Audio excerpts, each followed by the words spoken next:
dive.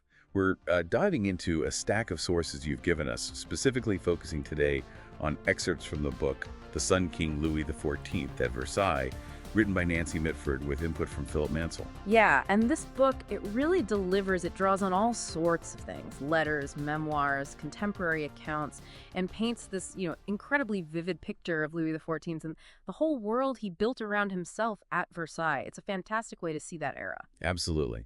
And our mission here, as always, is to unpack these sources together, pull out the really interesting bits, and give you that shortcut, that kind of insider view to understanding this pretty complex and, let's face it, fascinating piece of history. Think of us as guides, helping you navigate this material as you're learning about it. And the authors themselves are worth mentioning briefly. Nancy Mitford, she came from British aristocracy, a well-known novelist with a really sharp wit, very observant about society. Then she got into biography, became deeply interested in French history, and actually ended up living near Versailles herself. That passion definitely comes through. Right, that personal connection, you can feel it. Her book, came out in '66? Yeah. It was a huge hit, still one of the most approachable ways to get into the whole Sun King story. It really is. But importantly, it's balanced by Philip Mansell's input. He's a respected historian specializing in French history, so he introduces it, checks the text against other historical sources, and kind of gently points out areas where Mitford's narrative style, while super engaging, might have some, let's say, exaggerations or specific interpretations. Okay, so he adds that critical layer. Yeah. Like checking details, pointing out nuances. Exactly. Like he might mention a point about Lord Portland's background or question the exact extent of Louis's awareness of certain darker events. It just encourages you, the reader, to engage critically, even when the story itself is just sweeping you along. That's helpful, having both the compelling narrative and the historical check. Okay, so let's dive right in. Where does it all start?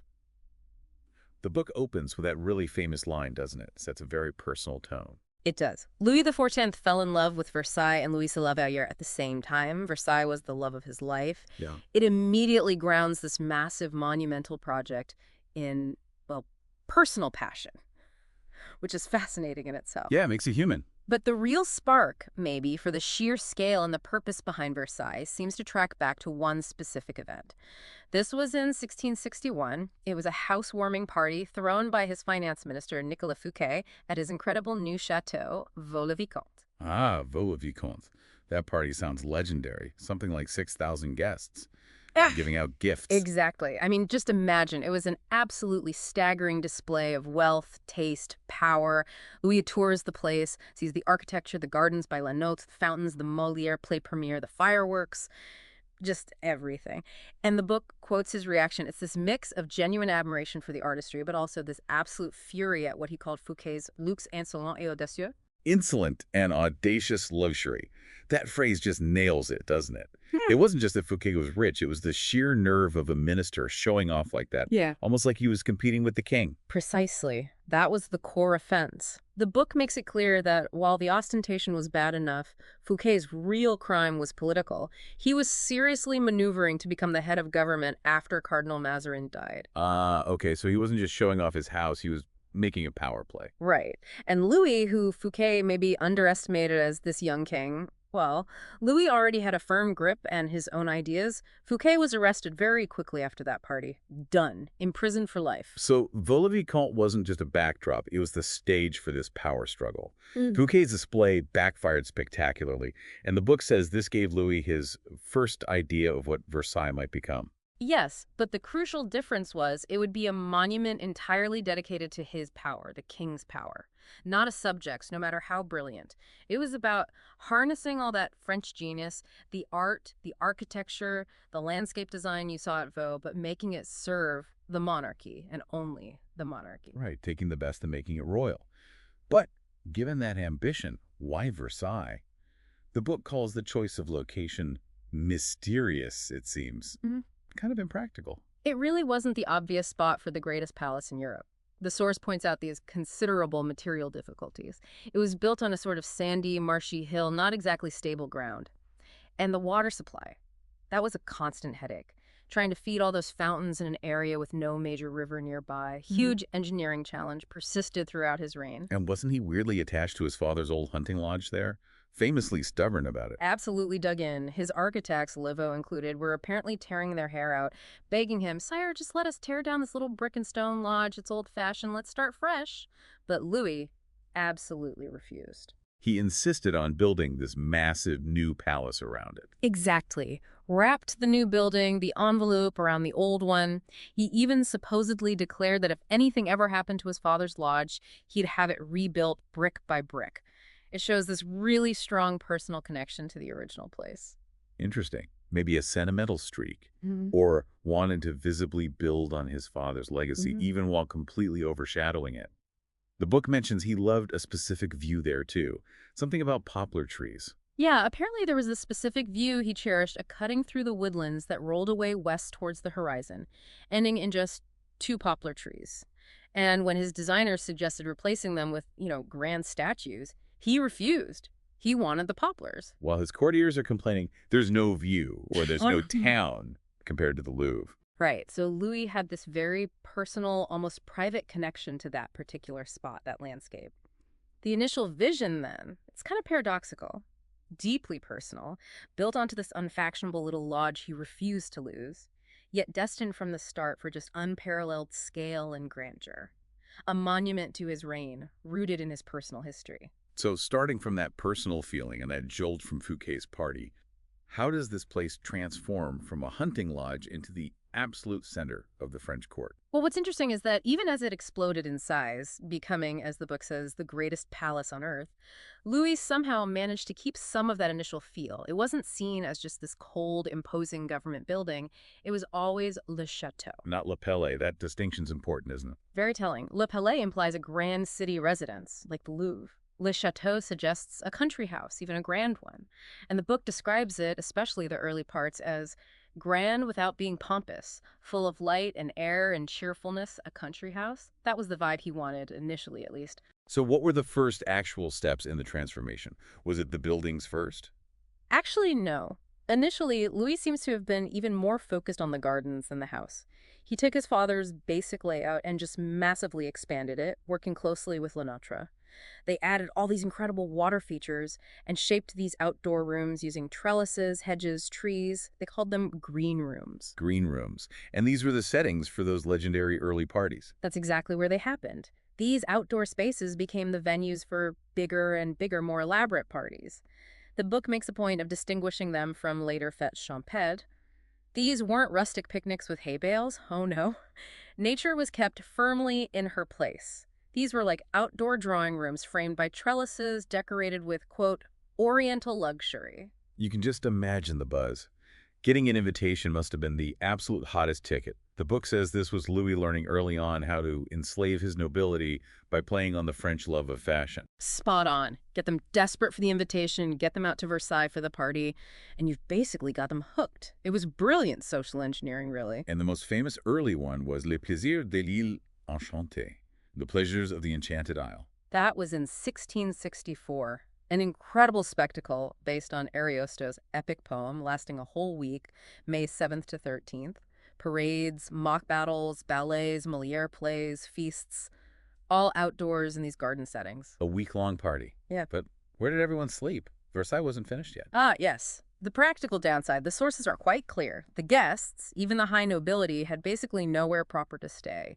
They were obliged to doss down as best they could in local cottages and stables. Imagine the contrast, this incredibly lavish spectacle by day, and then roughing it in a barn at night. That detail really grounds it. So when did it shift from being a party place to somewhere the king actually spent significant time? It was gradual. By 1665, the book says he was visiting regularly, maybe one day a week, coming over from Saint-Germain. He'd check on the building work, hang pictures, tour the gardens, and just, divert himself with his friends. Okay, so supervising and enjoying it. But the real shift came around 1674. That's when the main building work, the envelope around the old lodge, was more habitable. He started having prolonged visits then. And crucially, that's when the ministers started bringing their archives, setting up offices. Government business was physically moving to Versailles. And the key players were lodged there. The king, the queen, and his principal mistress at the time, Madame de Montespan. Right. So by the mid-1670s, it's undeniably becoming the center. State business, family life, the king's personal life. Yeah, It's all converging there. exactly. The building itself was starting to dictate the rhythm and structure of the court. Okay, let's zoom in on the man at the center of it all, Louis XIV himself. The book mentions that those formal portraits we see, Hmm. they don't always capture him well. Maybe it's the wig. Yeah, Mitford suggests the portraits can sometimes make him look a bit, frowsty is the word she uses, maybe weighed down by the huge periwig. But she contrasts that with sculptures, like Bernini's bust, which show more dynamism, those flowing curls. And some portraits, like one by Mignard, do apparently show a more humorous and kindly aspect. But the people who actually saw him day to day, the ambassadors, diarists, memoirists, they seem to paint a pretty consistent picture of his physical presence. They really do. And it's interesting, they didn't note any particularly alien or exotic look, despite his mother and grandmother being Spanish Habsburgs. They all agreed. He was tall, dark, had an excellent figure, and they consistently remark on his perfect legs, feet, and hands, details that mattered a lot in courtly aesthetics back then. What about his facial features? Anything specific stand out? His eyes. They're described as small, but brilliant, intense, giving this powerful impression that he saw everything. And the author suggests, yeah, he probably did see most of what was going on. His nose was apparently a good shape, though maybe a bit pinched above the nostrils, and only got that more pronounced sort of Jewish look, as the book puts it, when he was much older. So physically impressive, watchful eyes. But it was more than just looks. It was his whole bearing, his demeanor. Oh, absolutely. That's what everyone comments on, his noble look and extraordinary grace. He moved with this incredible control, apparently never making an ill-considered or meaningless gesture. It gave him this aura, almost like a deity, or as the book memorably puts it, like an actor of genius ever on the stage. Bernini's bust, they say, really captures that performative quality. An actor of genius ever on the stage. That's such a powerful image. It suggests so much calculation, so much performance in his kingship. The book says its goal is for his strange character to emerge as we read. What early hints do we get? Well, these initial sections definitely highlight his implacable ambition. You see that clearly in how he dealt with Fouquet and later in things like strategic marriages. You also sense his incredible self-discipline, his mastery over himself and others. And there are hints, foreshadowing of a certain harshness, a ruthlessness, that would become more apparent later, especially in how he treated ministers or even family if they crossed him or became inconvenient. Okay, so a complex figure, imposing presence, calculated performance, deep ambition, and maybe a core of steel underneath. But he didn't create this world single-handedly. The sources introduced his key collaborators, the team that built Versailles, and really his reign. Yes, the book highlights that famous group: Lavaux, the architect, Lebrun, the artist-decorator, Lenotre, the genius gardener, and then the crucial ministers: Jean-Baptiste Colbert handling finance and the arts, and the Letellier, father and son Louvois, managing the military machine. Let's start with Colbert, finance minister, but his influence was much broader, wasn't it? Hugely broad. I mean, get this. The book says Colbert actually taught the king how to keep accounts, made him track the state's finances personally. He was apparently the first king of France who had ever done such a thing. Colbert even arranged loans from Cardinal Mazarin's estate when the royal coffers ran low early on. Wow. So he literally schooled the king in finance. Did that stick? It seems to have instilled at least an awareness. And Colbert had this remarkably modern economic vision. He understood, quote, a new world was dawning in which a country must export or die. So he set up a council of commerce to boost French trade, and crucially, he made sure the king himself presided over its meetings every 2 weeks. Smart move, get the king personally invested. But the book says Colbert actually hated Versailles, saw it as a money pit. He did initially. He thought it was a colossal waste, draining funds that could be better used for, ports or roads or industry. But, and this is key, the sources say he was the only minister capable of generating the enormous sums of money which it swallowed. So once he realized that Louis was absolutely dead set on making Versailles the center of power, Colbert basically pivoted. He bowed to the king's will and started thinking strategically. Okay, how can this incredibly expensive house actually serve French commerce? How can it enhance France's prestige and, ultimately, its economic power? Pragmatic. So even his opposition ended up fueling the project, and his influence extended deep into arts and sciences too. Massively. The book describes him having profound knowledge of literature, science, and the arts. Maybe he saw them partly as an adjunct to trade, bolstering France's reputation, making French goods more desirable. He was a key figure in the Académie Française, and it was apparently thanks to him that all 40 members got their famous fauteuils, their armchairs. The armchairs. What was the significance of those? Why were they such a big deal? They had a huge symbolic weight in the rigid hierarchy of Versailles.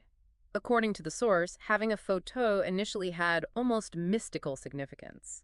In the king's presence, almost no one was allowed to sit in an armchair. Exceptions were made for his wives, the exiled King James II of England, and much later, his grandson, Philip V of Spain. Giving these armchairs to all the academicians was a massive status boost for them, a real statement about the importance of arts and letters under Louis's reign. Fascinating detail. And Colbert founded other major institutions too. Oh, yes. He established the French School of Painting and Sculpture in Rome. He founded the Paris Observatory, bringing in the great astronomer Cassini and the Académie des Sciences.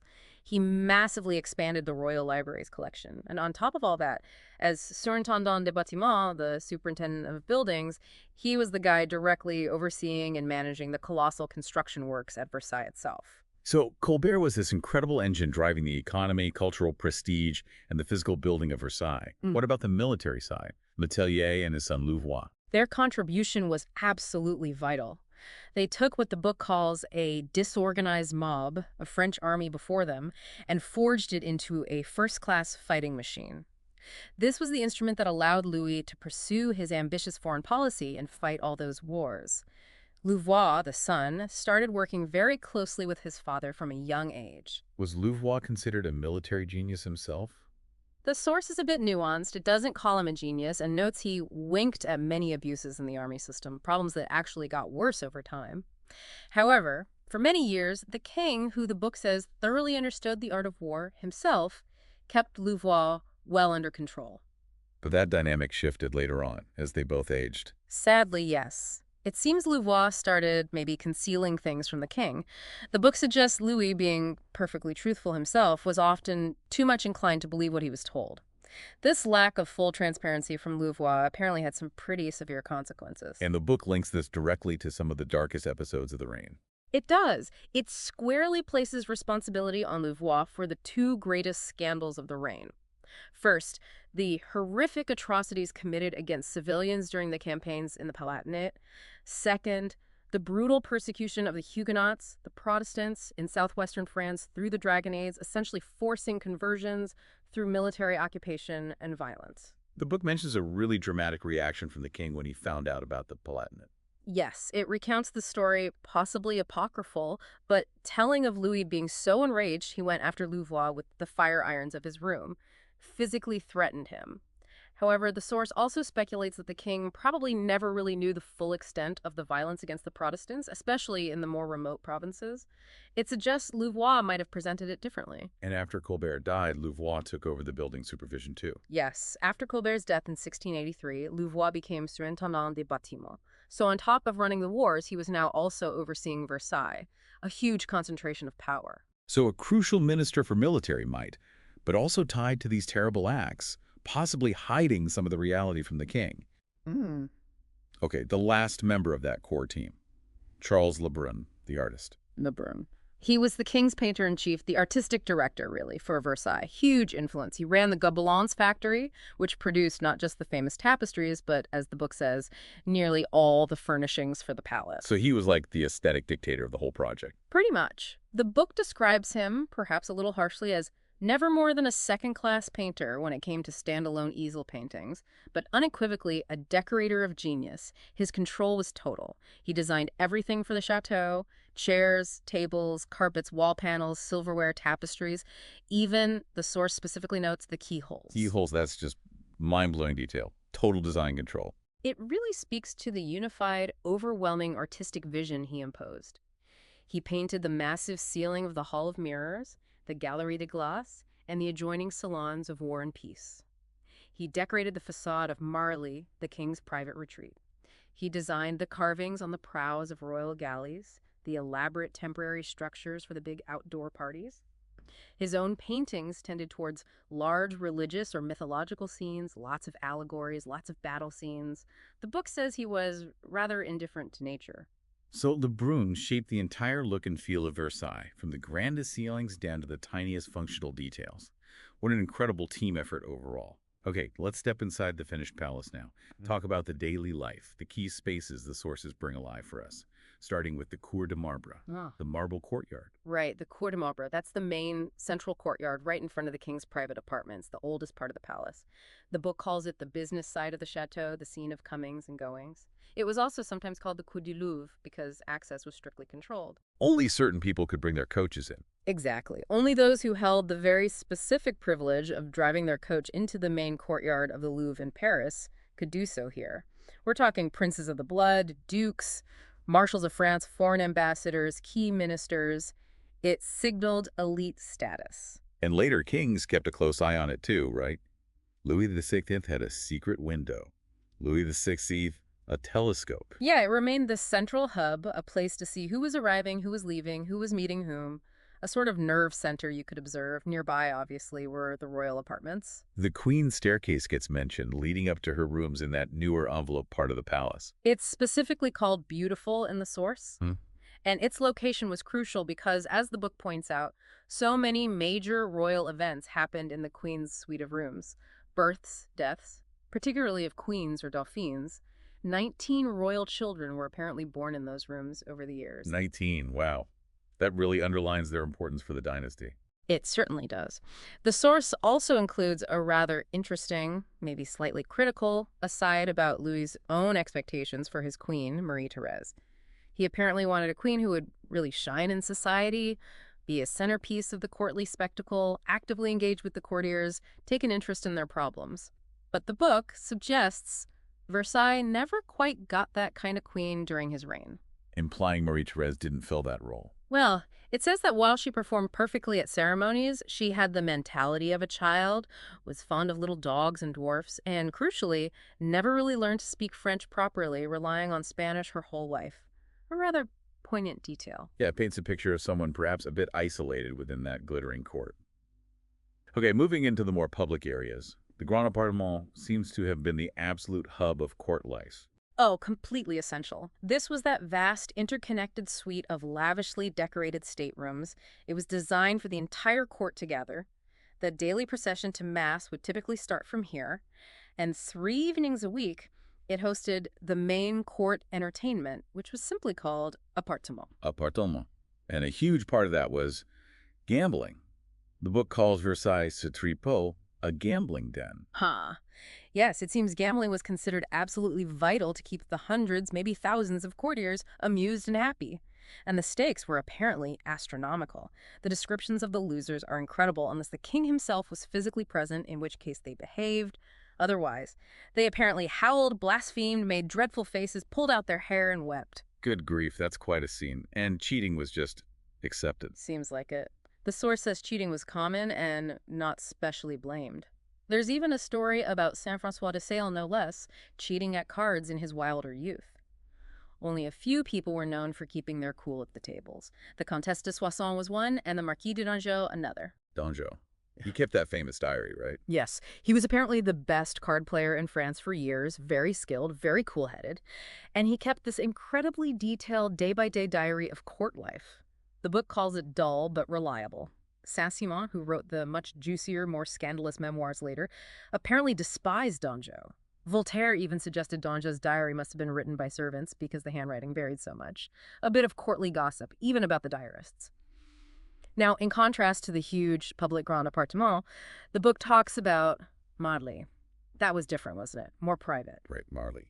Louis started building it in 1679. It was specifically designed as a small house near Versailles where he could go in order to be quiet and peaceful, taking a few friends.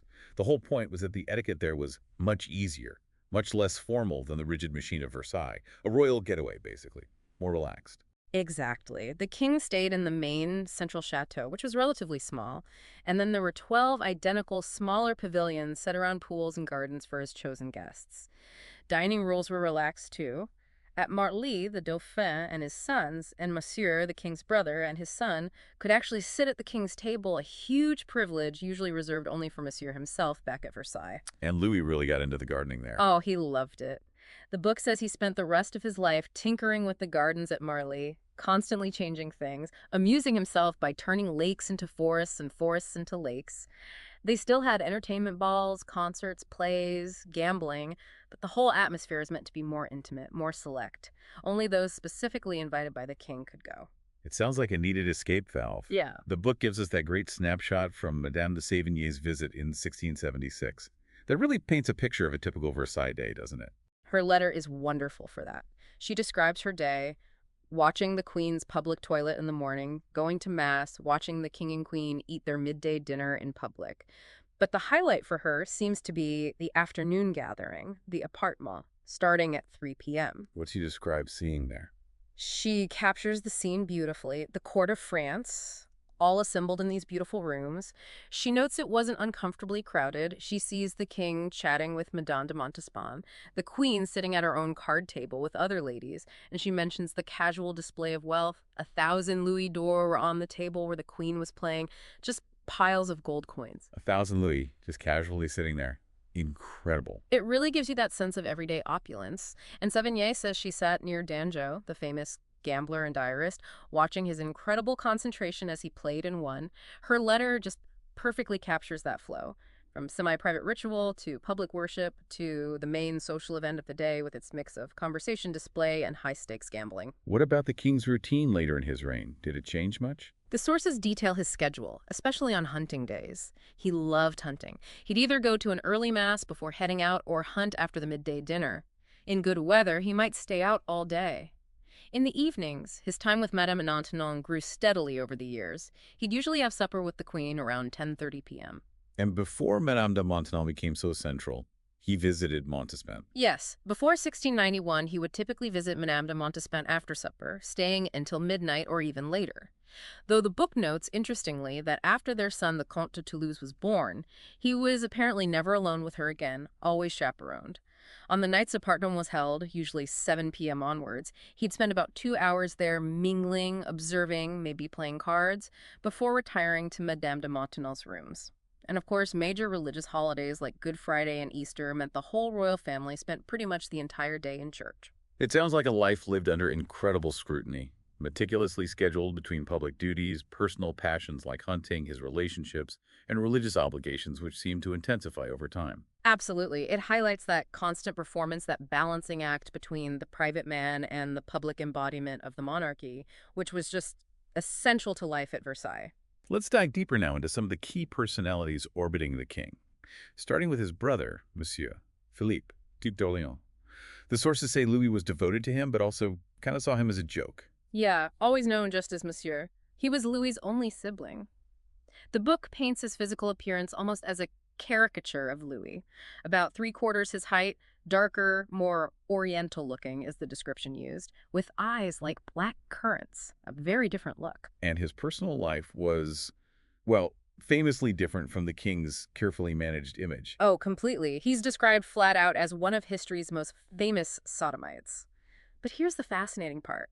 Despite his clear preferences, he was married twice, had a mistress, and fathered 11 legitimate children, though many died young. The book notes he ended up being called the grandfather of Europe because so many Catholic royal families descended from him through his daughters. That's quite a legacy. Mhm. And he was deliberately kept out of politics. Totally deliberate.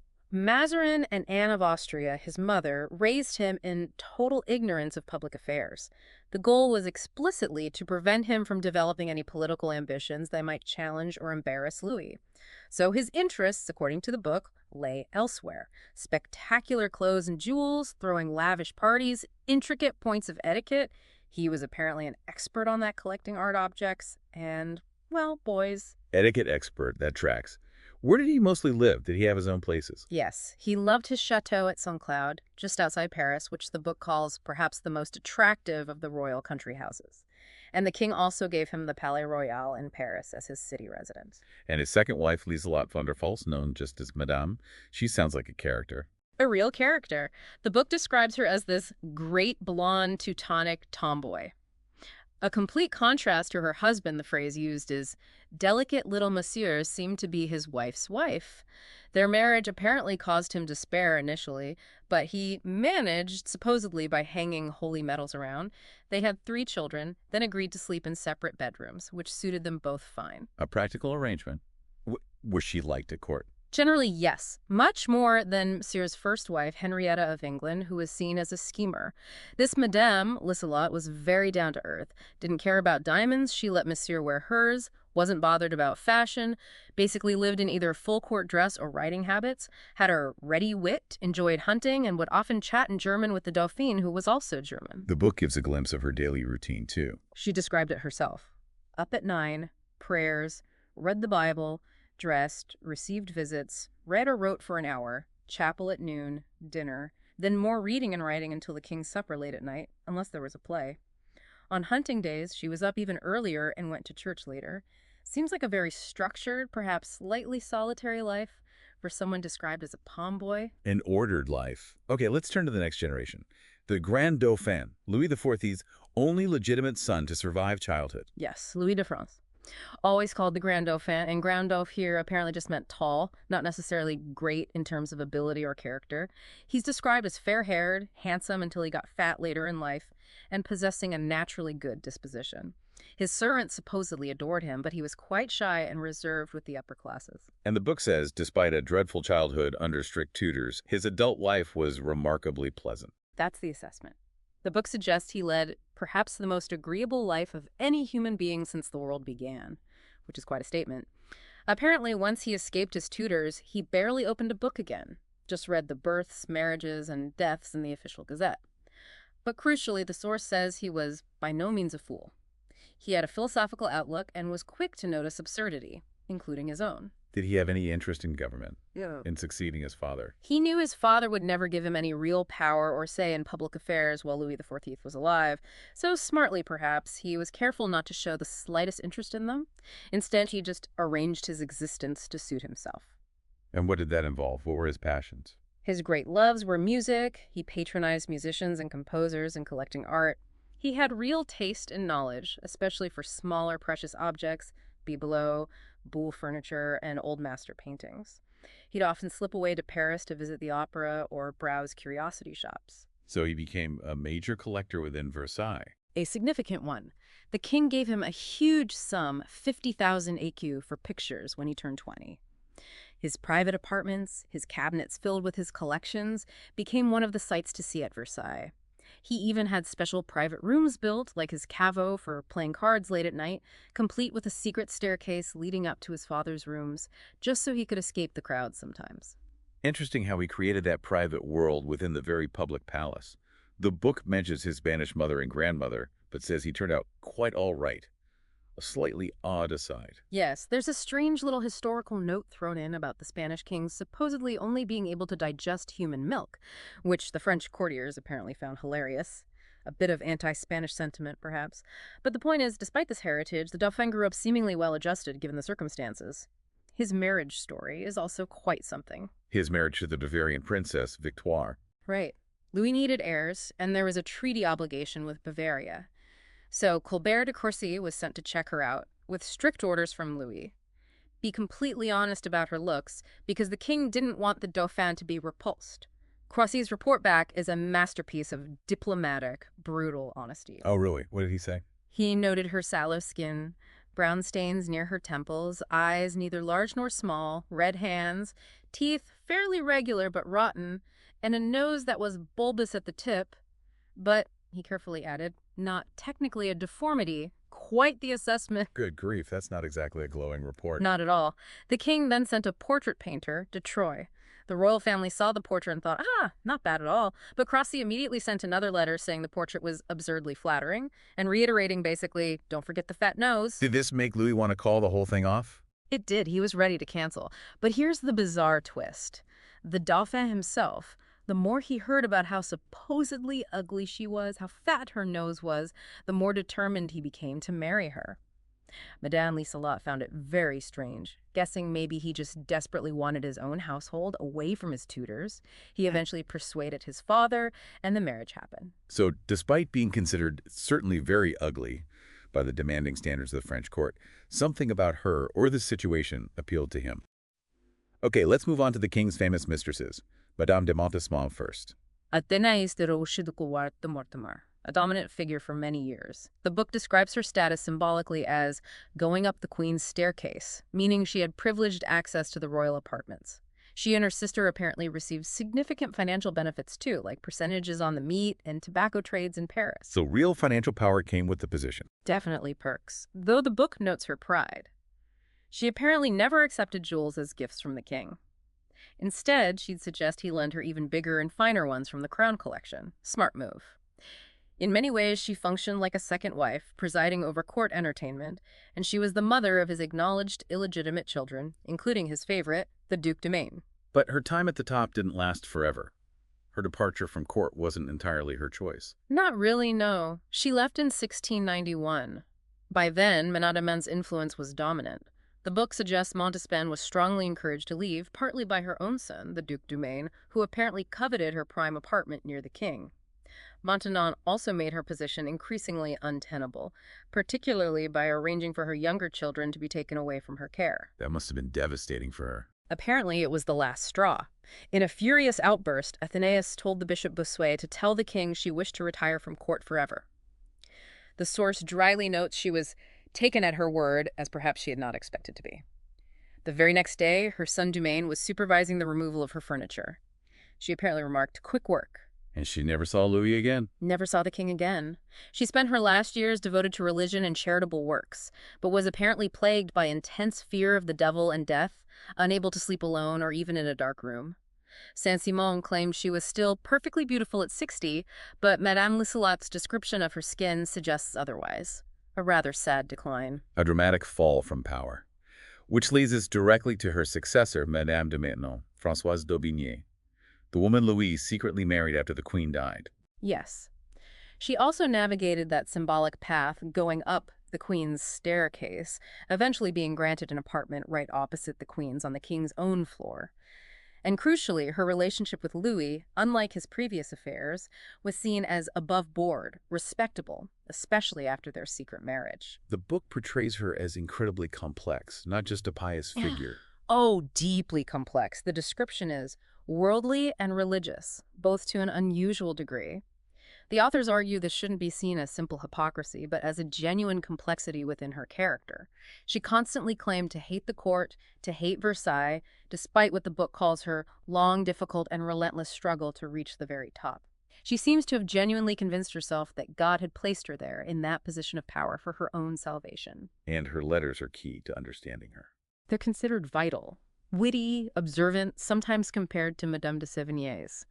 The book quotes that famous letter where she describes days at court where the only topic of conversation was the new crop of green peas, a perfect example of the triviality she claimed to despise.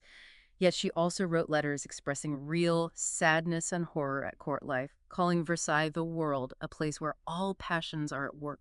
She's often credited or blamed for the much stricter, more outwardly pious atmosphere at court in the later years. Yes, the book links the introduction of what it terms horrid new rules to her influence, things like banning plays and operas during Lent, much closer scrutiny of who was attending Mass and how they behaved, stricter enforcement of Easter duties. Piety, or at least the appearance of it, became very fashionable, though the book slyly notes many courtiers were only devout when they were actually at Versailles. And the really big historical controversy surrounding her, the revocation of the Edict of Nantes, the expulsion of the Protestants, what do the sources say about her role? They are very clear on this point.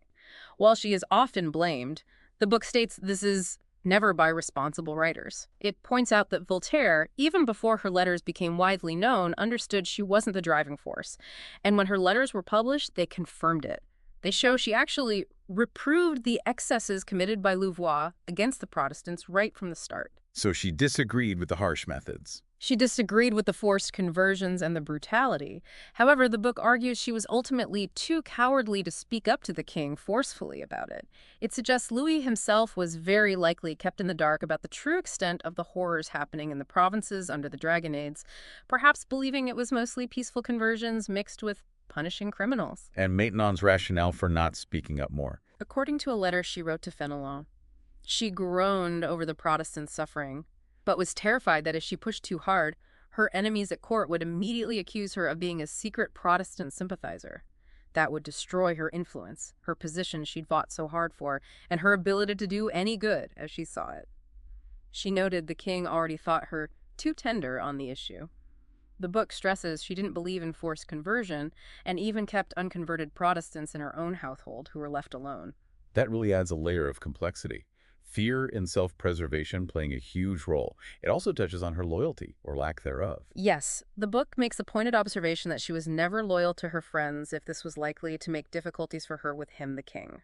It uses her later actions regarding Mame Guyon and the Quietism affair, which we'll get to, as a prime example of this trait. Okay, speaking of difficulties and court darkness, let's turn to the affair of the poisons.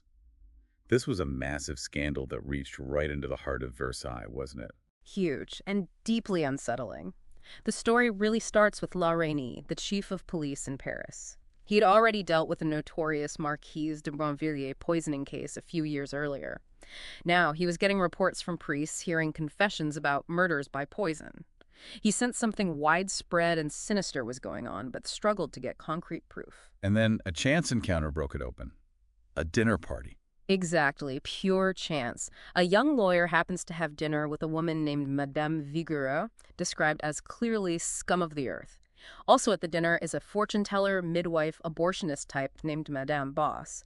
Boss gets drunk and starts bragging loudly about her thriving side business selling poisons. She boasts her clients include duchesses and princes, and that just 3 more poisonings would set her up for life. You can't make this stuff up, the Yeah. lawyer reported her. He did. He went straight to La Reynie. Wow. La Reynie then used an undercover agent, a stool pigeon, who went to Madame Boss and successfully bought poison from her. That was the break they needed. Boss, Vigoureux, her son, her daughters, they were all arrested, found sleeping together in one bed. What happened to them initially? The main poisoners. The 3 key figures, Lavoisin, another major player arrested earlier, Boss, and Vigoureux were condemned to death. Vigoureux actually died under torture before she could be executed. Lavoisin and Boss endured the torture and were then burned alive in public. Grim stuff. But the investigation didn't end there. It started reaching much higher up the social ladder. That's where it got really explosive. In 1680, after about a year of digging deeper, based on confessions and interrogations, warrants were issued for some incredibly high-ranking courtiers. We're talking the Comtesse de Soissons, accused of poisoning her husband, among others, the Duchesse de Bouillon, niece of Mazarin, the Marquise d'Alluye, the Princess de Tingry, and even a Marshal of France, the Duc de Luxembourg. Wow, how did the king handle that? Wasn't the Comtesse de Soissons his former mistress? She was. And the king, the source says, against his own better judgment, actually tipped her off. He sent her a message basically giving her a few hours head start to flee France before the arrest warrant could be served. She escaped. And the Marshal de Luxembourg. He stood trial. He did. His trial was incredibly long, 14 months. The accusations were wild, not just poison, but using black magic spells. To make a rich widow marry him, to kill his wife, to make his sister-in-law fall for him, even spells to guarantee military victories. The book notes he talked too much during the trial, but was ultimately acquitted on all counts. His secretary, however, was sent to the galleys. And then, the biggest bombshell of all, accusations against Madame de Montespan herself. This was the crisis point. Evidence emerged, mainly from confessions of the accused poisoners, implicating Montespan in truly horrific things, attempting to poison the king himself, trying to poison his newer, younger mistress, Mademoiselle de Fontanges, and even participating in black masses involving infant sacrifice to secure the king's love. La Reynie, apparently deeply embarrassed but duty-bound, had to present this to the king. I can't even imagine that meeting. How did Louis and his ministers react? This is his primary mistress, mother of his children. It triggered an immediate crisis council. The king and his key ministers met almost continuously to figure out what on earth to do. Louis was in an impossible position. Montespan was, as the book says, like a second wife, mother of his favorite son, Dumaine. He was still fond of her. She lived in his palace.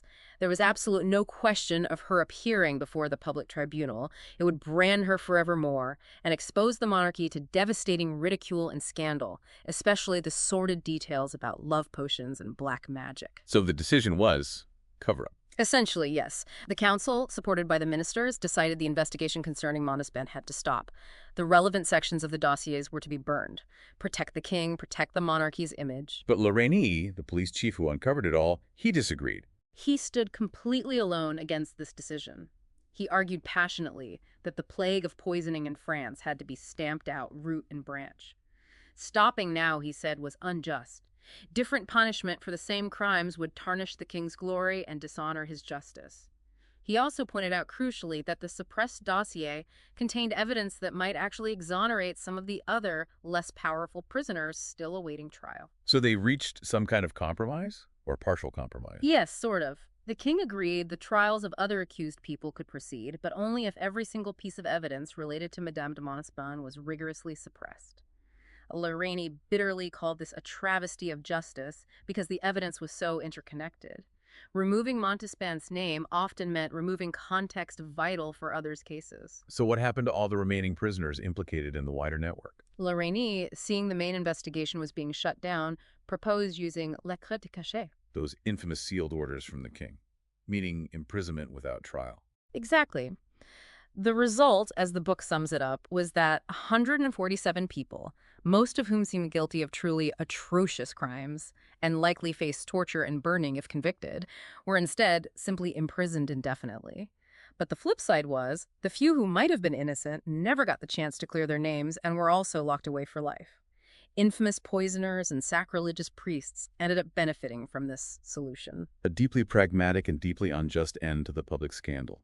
Did the sources offer a view on whether Montespan was actually guilty of the worst charges, the poisoning attempts, the black masses? It discusses the view of historian Georges Mongrediam, who argued strongly she was innocent of those specific criminal charges. It notes that La Reynie himself, the king, and Madame de Maintenon also seemed to ultimately believe she wasn't guilty of those things. The book points out the witnesses against her were of the vilest sort, likely motivated by self-preservation, possibly conspiring together in prison to accuse her, hoping to save their own skins, which worked. She never got a chance to defend herself. But she wasn't entirely uninvolved in that shady world. No, the book concedes she definitely played with fire. She admitted trying love charms and spells early on. And it mentions the king later recalled suffering awful headaches, which he now realized coincided with powders Montespan had given him, obtained from one of the poisoners. Plus, her trusted maid, Mademoiselle Desoyer, was recognized by multiple witnesses during interrogations, casting a shadow of suspicion over her for the rest of her life, though nothing was ever proven against the maid either. So, a murky, disturbing affair, ultimately swept under the rug to protect the crown. A real glimpse into the dark side beneath the gilded surface. It's a stark reminder of the lengths the system would go to maintain that facade of royal perfection, even when confronted with the most horrific realities. Okay, let's shift from the darkness of court scandals to something more fundamental. Health, medicine, and mortality at Versailles. The sources offer some really interesting, sometimes quite surprising insights here. Louis XIV himself is generally described as having pretty excellent health. For the most part, yeah, he was remarkably robust, especially considering the times. The book lays out the main health hazards everyone faced back then. Childbirth was incredibly dangerous for women, battle obviously for men in the nobility, and for absolutely everybody, the really perilous stages were infancy and childhood diseases, plus the constant threat of smallpox. What about getting old? Was it just assumed to be a period of misery and decline? Actually, the book offers a somewhat counterintuitive view. It suggests that old age itself wasn't seen as particularly dangerous or disagreeable. It points out that many people lived to enormous ages and often remained mentally and physically active. It gives examples like the Duc de Lauzun still riding at 89, the Duchesse de Ventador dancing at 90. Madame de Maintenon herself lived to 84, complaining about the king's demands on her time when she was over 70, and supposedly died mainly of boredom. Others, like Le Notre, were working into their late 80s, and a couple of figures are mentioned living past 100. That really challenges the stereotype of universally short, grim lifespans back then. The sources also draw a distinction between doctors and surgeons. Yes, there was a traditional hierarchy. Surgeons were historically lower status, often linked with barbers, forbidden by the church from shedding blood in surgery, though this was changing, seen more as skilled manual workers. Doctors, on the other hand, were university-educated intellectuals, higher status. But the book notes that during the 17th century, the status and skill of surgeons rose considerably. And the French court had some notably good surgeons. Felix, who was the king's premier surgeon, and his successor, Maréchal de Bièvre, are described as remarkable men. They became quite influential and performed what were considered spectacular cures for the time, especially pioneering successful operations for bladder stones. But even a successful stone operation back then must have been horrific. Oh, absolutely horrible enough, as the book says. The famous preacher Bossuet apparently refused the operation, choosing to die in agony instead, and the sources contrast the court surgeons with the rampant quackery elsewhere. There was this fashionable Paris quack, Frere Jacques, whose stone operations were described as sheer torture. Worse than the trained surgeons. Apparently much worse. An English visitor, Martin Lister, watched him operate and was absolutely horrified. Nearly all of Frere Jacques' patients died. Yet, amazingly, high society flocked to him for a while. Them too. Until he operated on the Maréchal de Lourdes, it was described as horrifying butchery. The marshal died, and that finally ruined Frere Jacques' reputation. The book speculates that Felix and Maréchal had better success rates, perhaps simply because their instruments were cleaner, a fascinating hint about the slow dawning of ideas about hygiene. A crucial detail, what about Louis XIV's first doctor, Monsieur de Lorme? He sounds like quite the eccentric. Eccentric is putting it mildly. Lorme was a leading physician for 50 years and lived to be 94. He attributed his incredible longevity entirely to his personal theories of hygiene, which were bizarre. How bizarre. He had an absolute terror of drafts believed they were deadly, like they killed fish. So he spent almost his entire day inside a specially draped and lined sedan chair to keep all air out. If he did go outside, he wore layers and layers of clothes, 6 pairs of stockings, fur hats, and stuffed garlic in his mouth, incense in his ears, and rue up his nostrils, all to block the air. You're kidding. Garlic, incense, and rue. That's what the source says. His diet was just as strange, mostly sheep's tongues and syrup of greengages. He strictly avoided raw fruit, vegetables, jam, pastry. He even married a young woman when he was 87 and apparently wore her out in a year. On the upside, he is credited with discovering the health benefits of the Bourbon spa waters. Wow. That's one for the medical history books. Yeah. What about Fagin, Louis' later doctor, the one with the poor reputation? Yes, Fagin succeeded Lorme, physically described as ugly, even frightening. He suffered from asthma and had to sleep sitting up in a chair. The book definitely notes his poor reputation, especially after the string of deaths in the royal family. Later on, he was widely, though probably unfairly, accused of poisoning the heirs. There's also that sharp quote attributed to Fagin about Père Tellier, the king's Jesuit confessor, calling him a bird of prey. So, not a popular figure. Did Louis XIV himself have many specific health problems besides the fistula?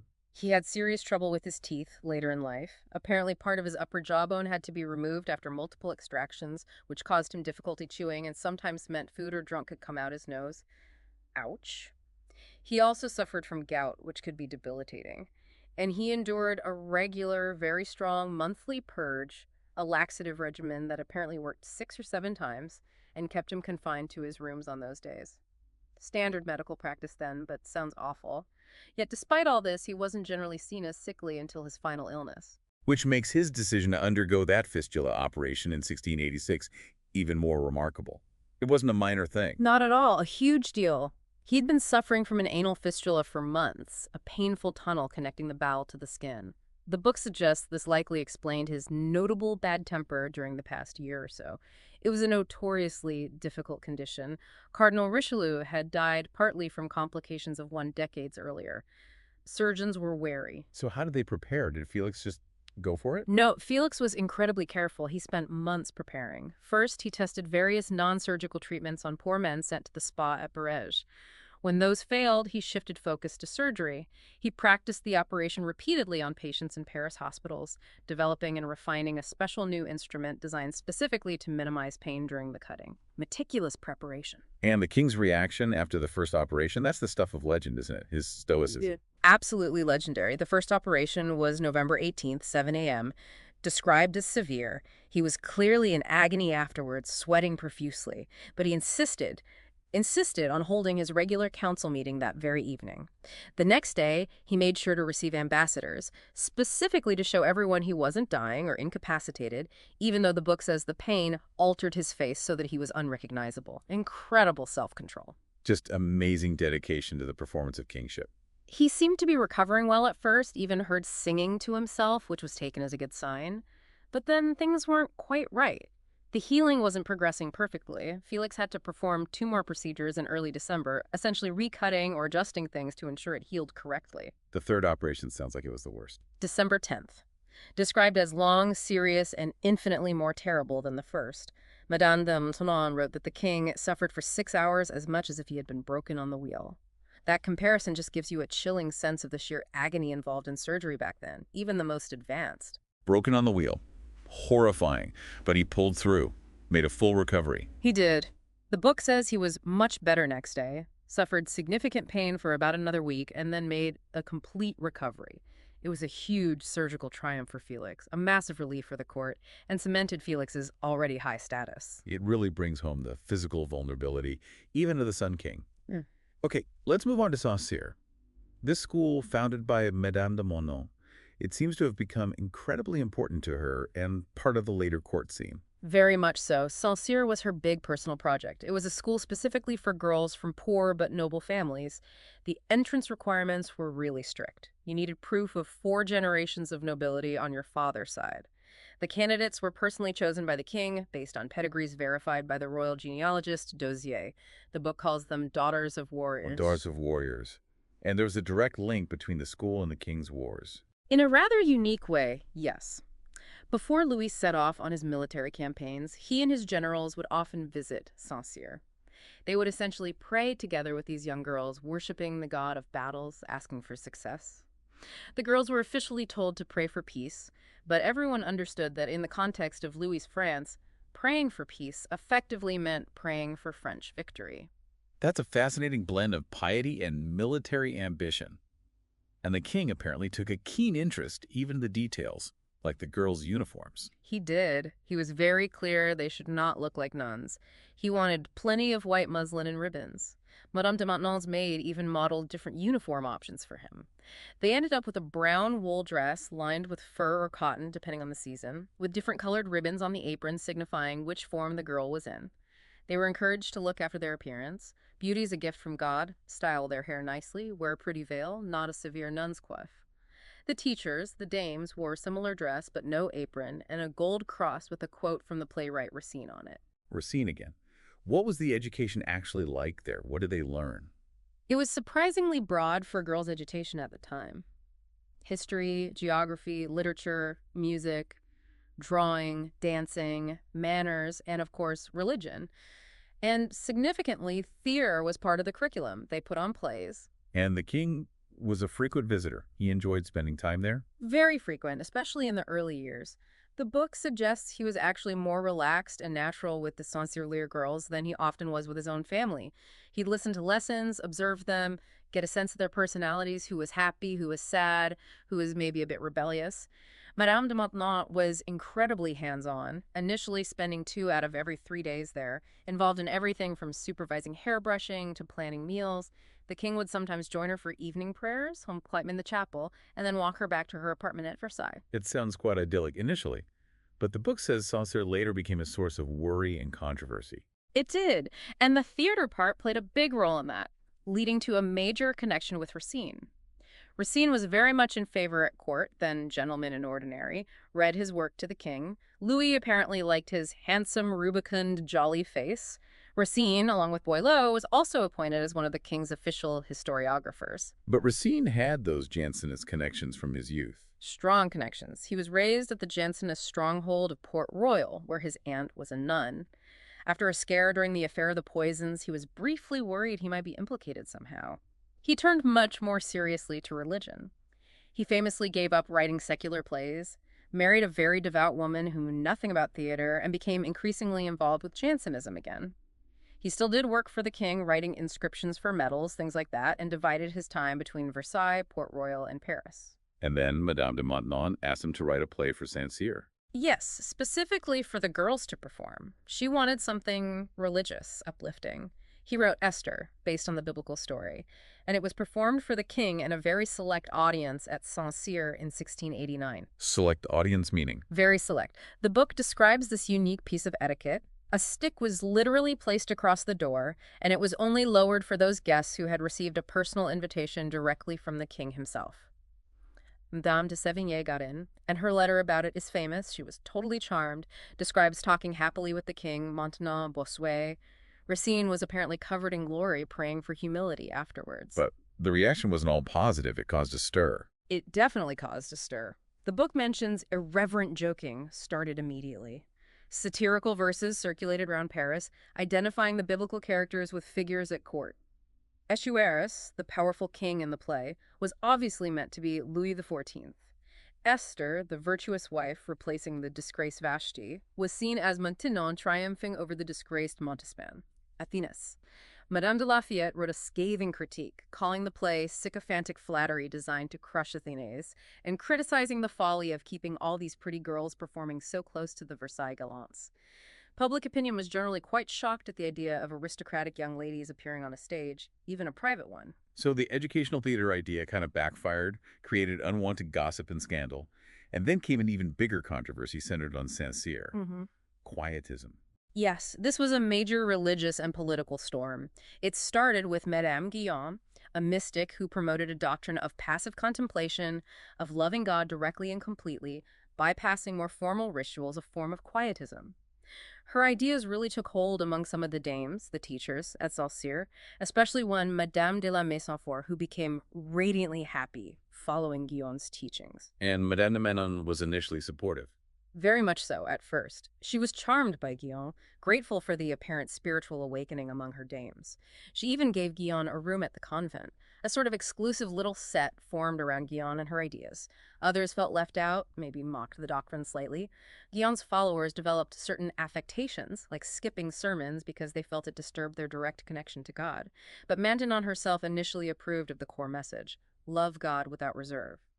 Guyon was apparently careful not to talk about her more extreme mystical experiences, like visions, with Maintenon. And through this circle, Madame Guyon met the influential theologian Fénelon. Yes, she met Fénelon, who was then tutored to the king's grandsons, as part of this holy flock that gathered, sometimes at Versailles or in Paris.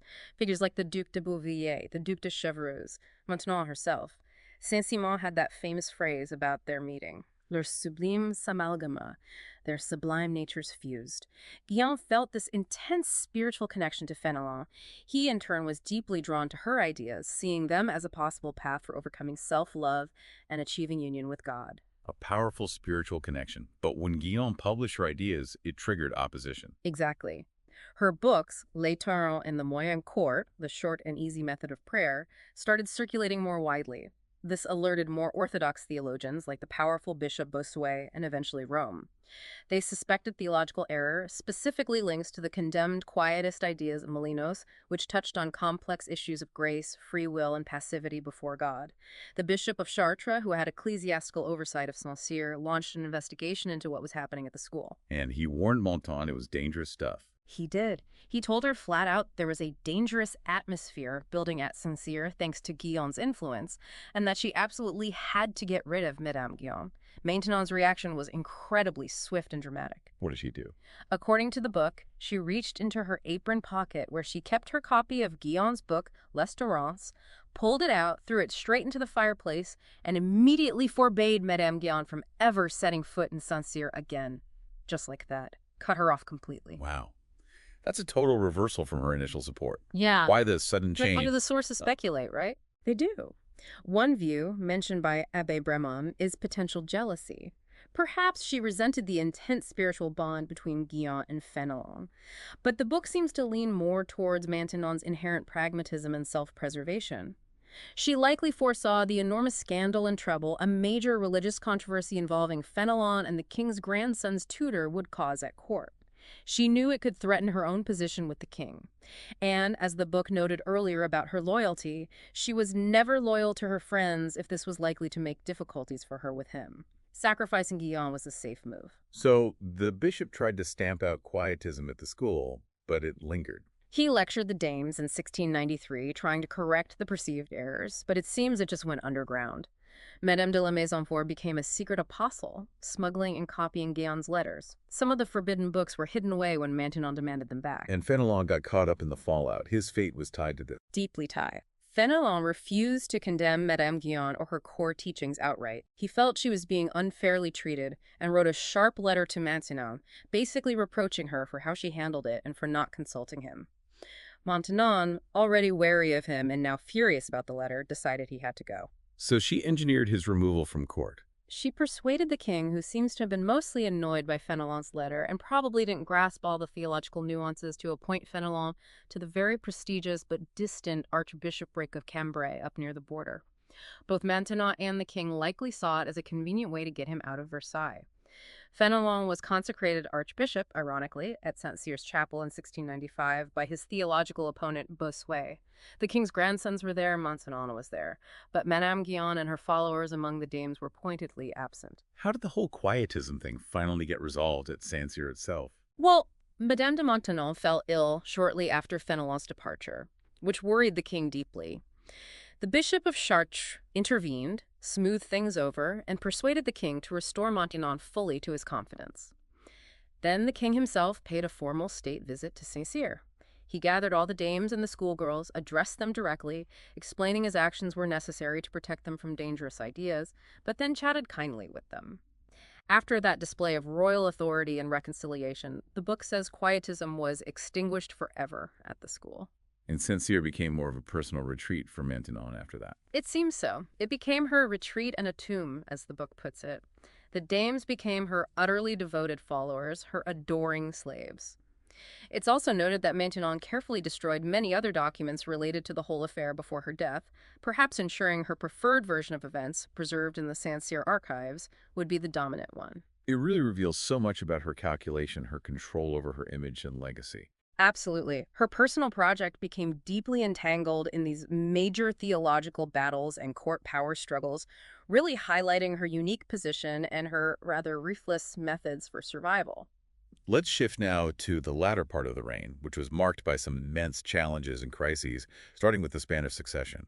This dominated European politics, didn't it? Completely dominated the last decade and a half of the 17th century and the early 18th. The big question was, who would inherit the vast Spanish Empire when King Charles II of Spain died? He was the half-brother of Louis XIV's wife, Marie Therese, but he was childless and clearly in failing health. And the Spanish Empire was Yeah, huge. enormous. Spain itself, large parts of Italy, Naples, Sicily, Milan, the Spanish Netherlands, roughly modern Belgium, and the Wow. colossal territories in North and South America, the Philippines. It was a global empire, and its fate hung in the balance. So who were the main claimants? Who had a shot at inheriting all that? Well, based purely on blood ties, the closest relatives were the Holy Roman Emperor Leopold I, a Habsburg cousin, Louis XIV's son, the Grand Dauphin, and a young Bavarian prince. The Dauphin actually had the strongest claim through both his mother and grandmother, who were Spanish princesses. But there was a complication. Pronunciation. Exactly. Both Spanish princesses had formally renounced their claims to the Spanish throne when they married French kings. Now, those renunciations could potentially be declared void through some legal jiggery-pokery, as the book puts it, especially since Spain hadn't fully paid the dowries promised, but it was a hurdle. Plus, the Spaniards themselves generally preferred an Austrian Habsburg claimant due to historical ties and a deep distrust of powerful France. But neither Louis nor the emperor really wanted their direct heirs on the Spanish throne.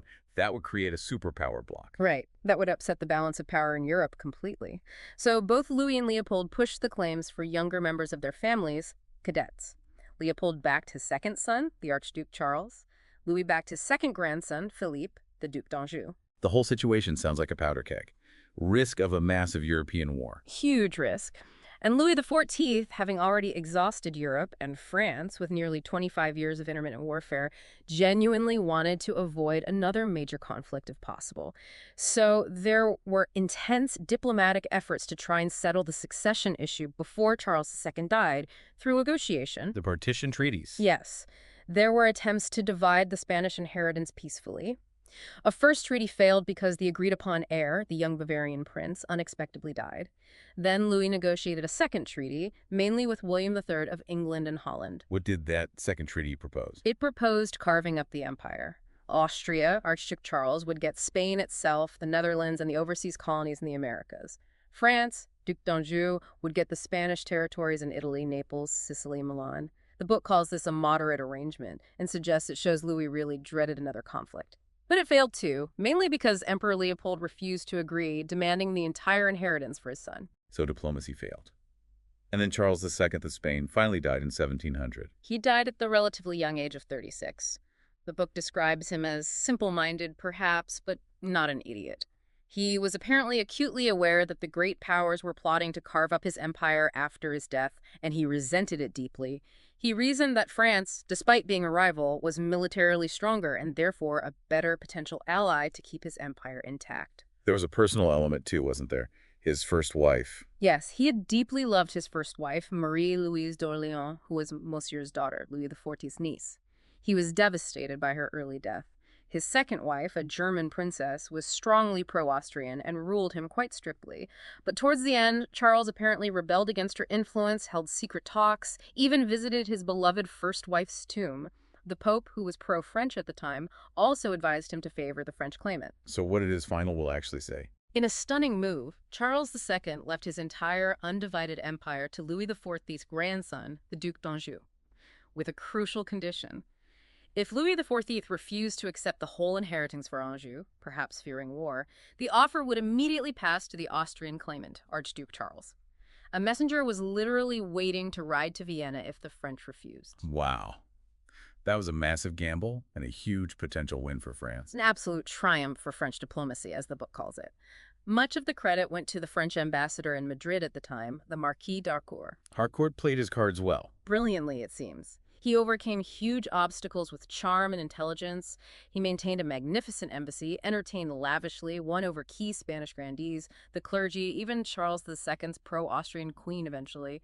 He was apparently aided by the Austrian ambassador being rather tactless. Harcourt also backed up his diplomacy with practical support, French naval convoys for Spanish ships, help against pirates. He really made France seem like the reliable protector Spain needed. He was made a duke for his success. So, Anjou became Philip V of Spain. But accepting the will did lead to war, didn't it? The War of the Spanish Succession. It did, inevitably. The other powers, particularly England, Holland, and the Emperor, couldn't accept such a massive increase in French Bourbon power. The war lasted over a decade, from 1701 to 1714.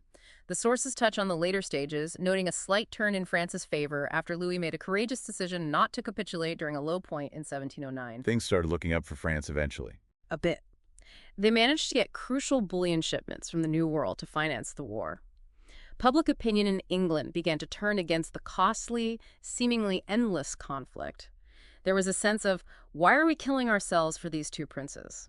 A change in the British government led to peace talks with France starting in 1711. Then the Emperor Leopold's successor died, meaning the Austrian claimant, Archduke Charles, suddenly became emperor himself, which also shifted the balance, as the Allies didn't want him ruling both Austria and Spain either. And French military commander Vendôme finally secured Philip V firmly on the Spanish throne. So it ended with a Bourbon king in Spain, but with treaties ensuring the French and Spanish crowns would never be united, and with France losing some territory. Before that war really kicked off, there's a fascinating section about an English embassy to Versailles in 1698, led by Lord Portland. This seems like an interesting character. Yes, William III sent his close confidant, Lord Portland. Portland was Dutch by birth, a staunch Protestant, and came with, shall we say, some prejudices against Catholic France and Louis XIV court. He was also superintendent of William III's gardens, so he had an eye for that sort of thing. And he arrived under something of a personal cloud, something about William III's new favorite. Yes, the book highlights Portland's deep personal grief and jealousy at this time. William III had clearly transferred his affections to a younger, prettier man, Lord Albemarle, described as a stupid, pretty jolly young fellow.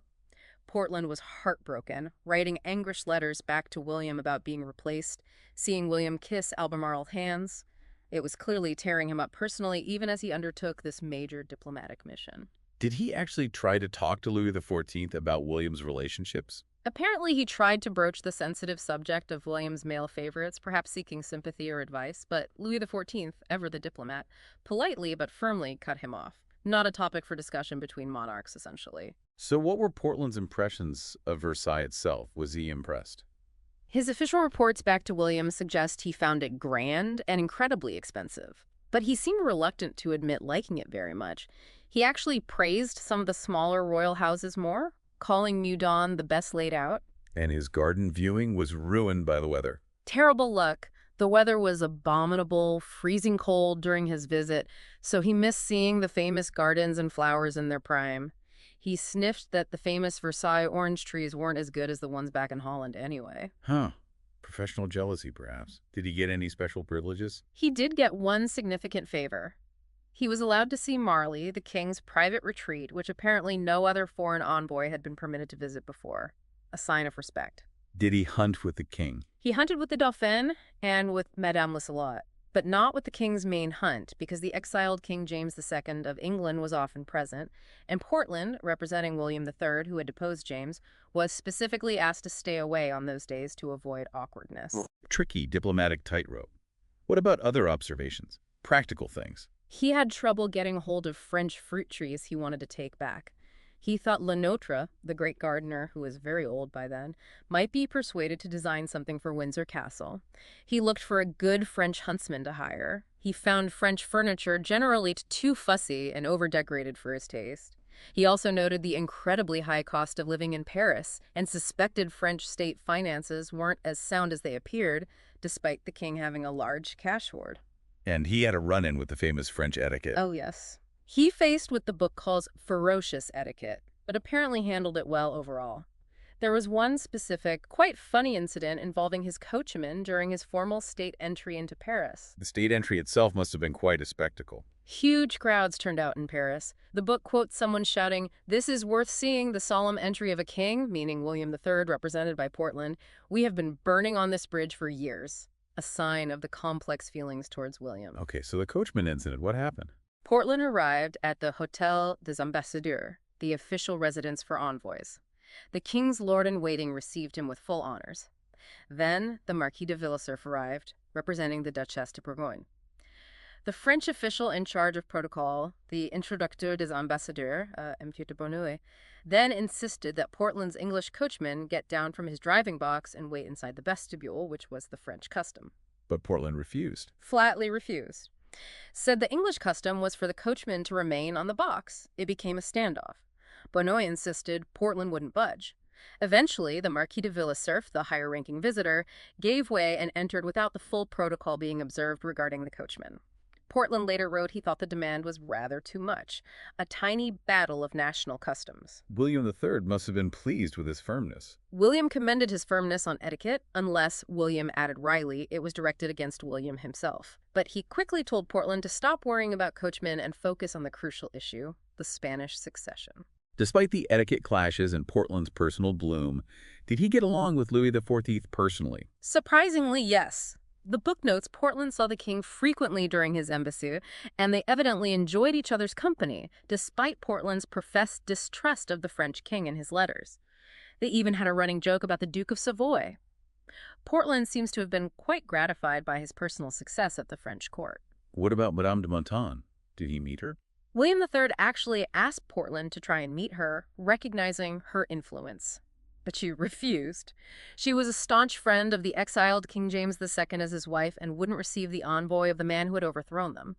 Portland wasn't even invited to a dinner party she gave for her niece. Interesting political lines drawn there. And Louis sent his own envoy, Tallard, to London. Yes, the Comte de Tallard. Described as the perfection of a courtier, delightful and brilliant, the best company. Portland, perhaps slightly jealous, found him too pleased with himself.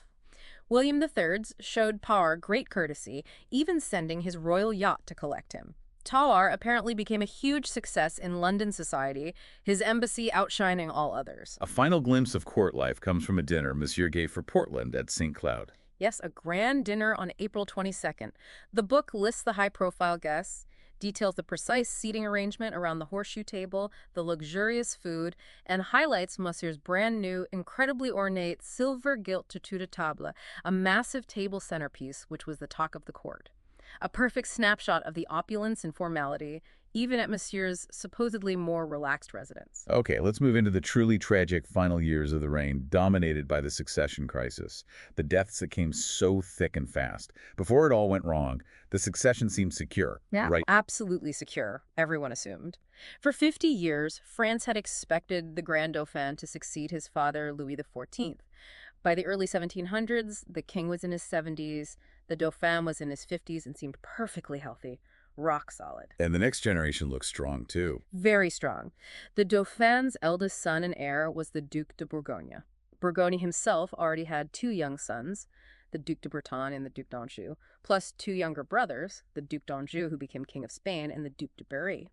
The direct line seemed incredibly well assured, multiple heirs in multiple generations. But underneath this apparent stability, there were court factions plotting around the future succession. Oh yes, always plotting at Versailles. The schemers and courtiers were divided into two main camps.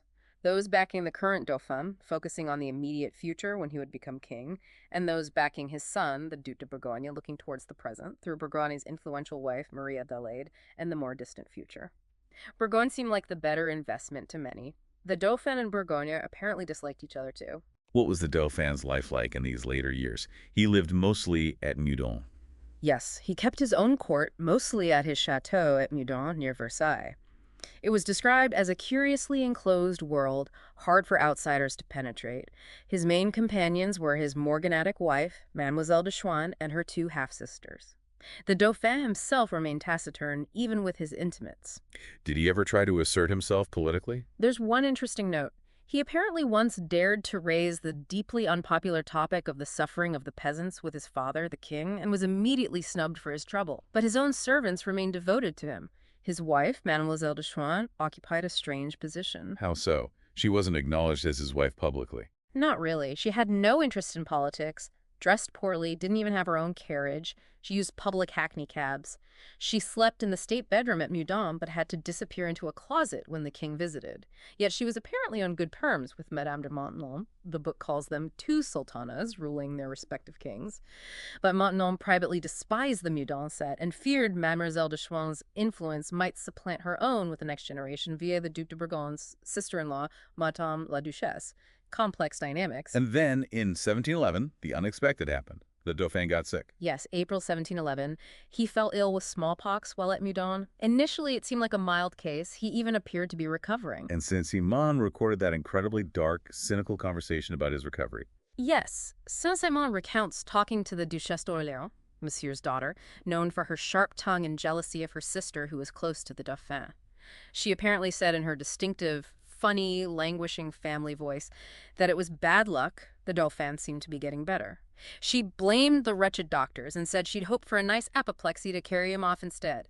Chillingly callous. And then? He didn't recover. No.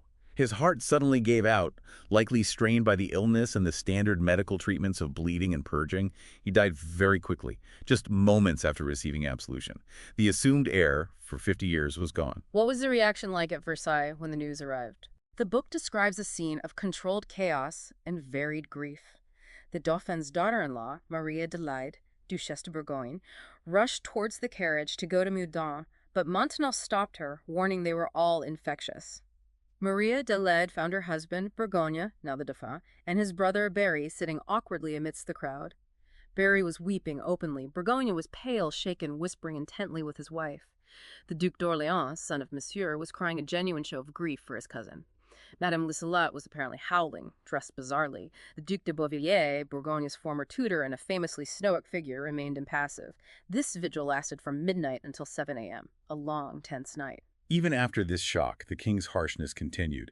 The story about forcing the Duchesse de Berry and Comte de Toulouse to travel. Yes, later that same year, 1711. The king insisted that the Duchesse de Berry, Bourgon's sister-in-law, and the Comte de Toulouse, Louis's legitimized son with Montespan, travel with the court to Fontainebleau, despite both being seriously ill. Berry was pregnant, unwell, and doctors forbade coach travel. Toulouse was suffering frightful agony from a kidney stone, and doctors also forbade him to travel. Did the king relent? No. Berry was sent by boat to avoid the coach vibrations, but the boat apparently hit something and snapped, a traumatic event. She later gave birth to a stillborn daughter and never had another child that lived. The king's reported comment was incredibly callous. As the baby was only a female, no great harm was done. Toulouse remained ill throughout the Fontainebleau visit. It shows a remarkable lack of empathy, even towards his own family, when his routine was challenged. Just brutal.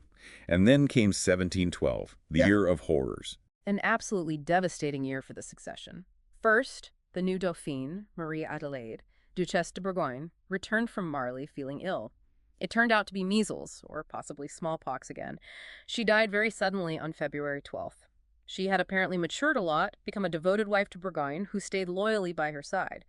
Though she was still a tease, a fatal prank involving scaring her husband with Madame de la Verrière might have occurred shortly before her illness.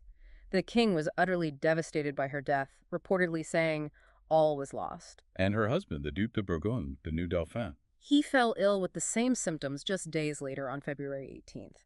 Deeply pious, he faced death with resignation. He died that same day. Just like that, the next heir was gone too. The king, though heartbroken, maintained his composure and turned his attention to his youngest surviving grandson. But it didn't stop there, Burgoyne's son. Oh, no. The elder of Burgoyne's two young sons, the 5-year-old Duc de Breton, also fell ill with the same mysterious disease. This is when accusations started flying against the doctor, Fagon, suggesting poisoning. The little Duc de Breton died on March 8th. Leaving only the youngest great-grandson. Yes, the Duc d'Anjou, who was only 2 years old. When Fagon tried to treat him with the same methods, purges, the king had the child taken away by his governess, the Duchesse de Ventadour, who refused to let the doctors near him. This child survived. He became King Louis XV. The belief that Fagon had somehow poisoned the others persisted among many at court. So in the space of less than a year, 3 dauphins in 11 months, as the phrase went, plus the beloved Dauphine and the little Duc de Breton. Exactly. April 1711, Grand Dauphin. February 1712, Duchesse de Bourgogne, then Duc de Bourgogne. March 1712, Duc de Breton. An almost unbelievable series of blows that wiped out the direct line, leaving only a toddler as the heir to the throne. Utterly devastating for the king and the country. The Jansenists saw it as divine retribution, didn't they? They did. They directly linked these tragedies to the king's recent actions against Port Royal, destroying the convent, digging up the graveyard in 1710. They saw it as God's punishment. The king himself, the book suggests, might have interpreted the unexpected French military victory at Denain later in 1712 as a sign of God's favor returning, perhaps a reward for his piety, rather than seeing the deaths as punishment. Amidst all this personal tragedy, the kingdom itself was suffering terribly too, wasn't it? That winter of 1709 sounds apocalyptic. Truly horrific. The book describes the cold starting January 12th as so intense that the Seine, all other rivers, even the sea along the Atlantic coast, froze solid within 4 days. The frost penetrated deep into the ground, lasted 2 months, thawed briefly, then came back even harder. What did that do to the country? To agriculture? Catastrophe. It killed almost all the winter crops in the ground. It killed fruit trees, olive trees in the south, walnut trees, nearly all the grapevines. Wild animals froze to death in their burrows, livestock perished, and the impact on the poor, who relied directly on the land, was just terrible. Even at Versailles, they felt the cold. It wasn't just the poor suffering. No, the cold penetrated everywhere. The book says even huge fires in the massive fireplaces hardly altered the temperature of the enormous rooms. Wine and spirits apparently froze solid in bottles on the chimney pieces. People died from the cold even within the palace walls, including prominent figures like the Princess de Soubise and Père de la Chaise, the king's elderly confessor. Père de la Chaise's death led to Père Tellier becoming confessor, right? The one described so negatively. Yes, the Jesuit Père Tellier succeeded him. He was intensely disliked, seen as a sort of Rasputin figure, ignorant, ambitious, with a false, terrible face. Fagan's bird of prey comment sums up the court's view. Tellier's influence was immediately felt in the king's harsher actions against the Jansenists at Port Royal. Destroying the convent, desecrating the graveyard. Yes, in 1710, under Tellier's urging. Louis apparently hesitated, but Tellier played on his fears, calling the convent a nest of republicanism, a word Louis dreaded. The book views it as a pointless persecution that ultimately backfired, giving the Jansenist cause renewed attention. Beyond the cold and religious strife, there were food shortages, riots. Yes, the failed harvest led to severe bread shortages, especially in Paris. Riots broke out. At one point, a large mob of women actually marched from Paris towards Versailles demanding bread, though the army stopped them at Sèvres. The Venetian ambassador wrote a stark warning to the king. Make peace. The French people have no stomach for defeat and privation. You might not be safe, even in Versailles, though the book adds that actual revolution in Louis's lifetime was still unthinkable due to his immense personal authority. The crisis was so bad that court conversation was literally just about grain prices. Nothing but wheat, oats, and barley, according to the sources. Madame de Maintenon was even rumored, unfairly it seems, to be speculating on grain for profit. There were acts of charity, say Sancerre cut its rations to help, but also horrific stories, like a father hanging himself after killing his children because he couldn't feed them. People reportedly stared indoors just to avoid seeing the starving faces on the streets. And the state's finances were collapsing too. Utterly desperate, both public and private finances. The currency lost a third of its value overnight. Samuel Bernard, the biggest financier in France, went bankrupt. The king made a public appeal for people to hand over their silver plate either as a loan or to sell it to the mint to be melted down for cash. How did that go down? Did people cooperate? The loan idea was a flop. Only about 100 people sent silver in. More people sold their old, unfashionable silver, but many others just hid their valuable silver and made a show of using pottery instead. The king himself set an example. He melted down his incredible, solid gold dinner service, ate off silver gilt instead, and made other economies. But he admitted he just didn't know where to find ready cash. Yet through all this, the deaths, the cold, the hunger, the financial ruin, how did the king himself appear? According to the sources, he seemed completely unmoved publicly. He even declared that the usual court entertainments, the balls and parties, must continue as normal. It was actually the grieving Duchess de Bourgogne who canceled them, saying she was too sad. It's an image of almost superhuman composure, or perhaps profound emotional detachment, maintaining the facade of royal normalcy above all else. An unwavering commitment to the performance right to the end. As the reign drew to its close, that beautiful chapel at Versailles was finally finished. Yes, Mansart's masterpiece. It was nearly complete in those last years. The king apparently visited it daily to watch the artist Coypel painting the ceiling frescoes. Madame de Maintenon, who the book says didn't really care for art and actually thought Versailles wouldn't even survive Louis XIV's death, tried to stop the spending on it, but fortunately she was not heeded, and it was finished. What was its style like? Different from the rest of the palace. Very different. Built of plain white stone, it contrasted dramatically with the overwhelming golden color of the state apartments. It had soaring heights, slender columns, lots of light, a kind of Gothic inspiration, aiming for an atmosphere that was calm and religious. And the book notes a certain regret that the really famous preachers of the reign, Bossuet and Massillon, didn't get to preach in this final, magnificent space.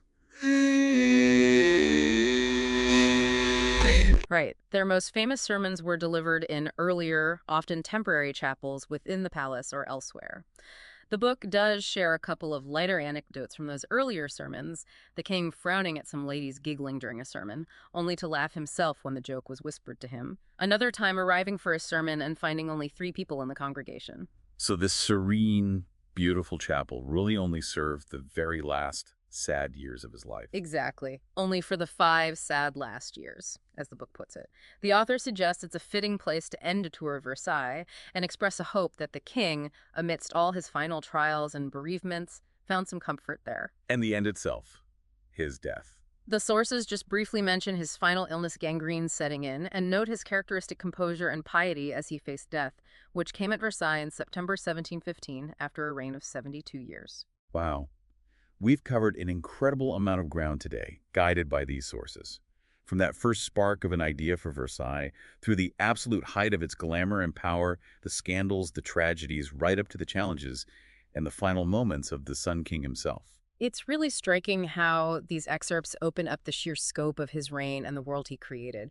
You get the grand architecture, yes, but also the political maneuvering, the military campaigns, the complex personal relationships, the intricate daily life of the court, the dark underbelly of scandal and poison, the realities of health and medicine, and those devastating crises at the end. It really reinforces that idea of Versailles as a microcosm of France, doesn't it?